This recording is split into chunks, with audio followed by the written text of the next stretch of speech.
Complete scam company. They do not deserve to be doing business. I thought I was gonna see an electric supercar today. Really cool car. This is what we got. Whatever the frick this is. All right, there's the car. There's the car I was supposed to get right there. I wired him $31,000 for the purchase. And there we go. Holy crap, look at the wheels. Oh my gosh, they're like lawnmower wheels. I cannot, words can't describe the anger and the frustration I feel right now. I'm speechless. So just one night I was browsing around on AliExpress and Alibaba, and I saw a listing for a car. It was a Kiantu K50. That was the model number of the car. And it was a Chinese made supercar, basically. Electric supercar. Well, let's see if it opens up. Oh yeah, it does. What a supercar. I think it makes a smart car look big. It does. It's a tiny little thing. And so it was exactly what I was looking for. And I did a ton of research. I looked up videos, everything I could find about it. And I really wanted it, you know, after looking into it. Look at this panel gap. It's like you can see straight through it. And then look at that, it doesn't even fit at all to like the headlight. So I inquired and I just like, you know, what's the deal with this? And he sent me their catalog with all the prices of their different cars that they sell. So it seemed, it seemed legit at the time. The research I did is just kind of standard for anybody. Google search them first, see what you can find on the company, see if it's legit, if there's anybody posting that it's a scam, that kind of thing. Alibaba, a lot of the other websites said that they had verified operations on their premises. It was like inspected. So right off the bat, it kind of made me feel comfortable with the purchase. The email correspondence I had with him, it also made me a little bit more comfortable. It seemed like it was pretty straightforward. Late December last year when I purchased it. We started the order with a $5,000 deposit. It was a wire transfer. At the time, I guess I should have been a bit more cautious, but he wasn't letting me use credit card payments or PayPal payments. And so we started with that $5,000 purchase, and he said he'll ship the car and get it delivered within 50 days.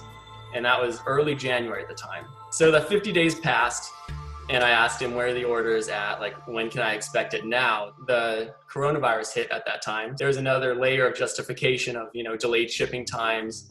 He told me they had to pay an extra $9,000 for shipping, but they're only asking $2,000 from me. And so I was like, all right. And another month passed, and I emailed him and emailed him again, tried calling him. He wasn't replying to phone calls. So then another few months passed. And by this time it was like June. I finally hear back from him.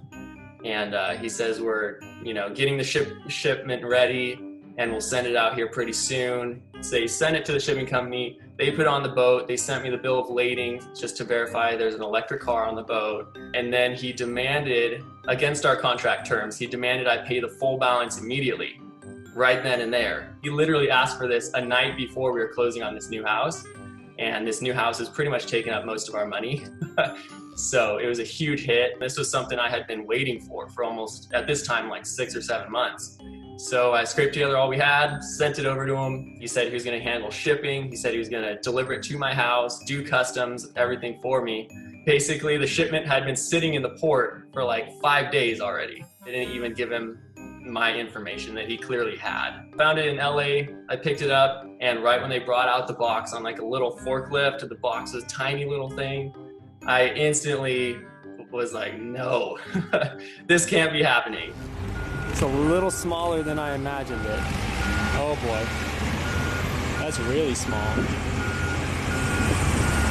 The roof was broken in. It was like scraping against the top of the car. And we peek over the edge and see a pink roof and like a tiny little golf cart in there. It was an instantly nauseous. The whole ride home, I was just like sick to my stomach. It was the worst feeling ever. After 8 months of kind of getting my excitement up for like my first, you know, kind of supercar kind of thing, it should have been a super proud moment for us. But it was kind of just ripped away instantly. And so I wired him $31,000 for the purchase. Yeah. So, and then that also doesn't include customs and shipping, that kind of thing. Well, we actually just got it on its first little test drive. We figured it out. We got it going. It was wired wrong right off the bat. It was going backwards when we put it in drive. Yeah, and then it was going forward when we put it in reverse. But right now it's kind of just sitting outside. I definitely want to deal with the seller right now before I start doing too much with it. He did send me $20,000 back through PayPal, like goods and services. And PayPal told me definitely don't accept that because he can dispute it and basically guaranteed to get it back if he does.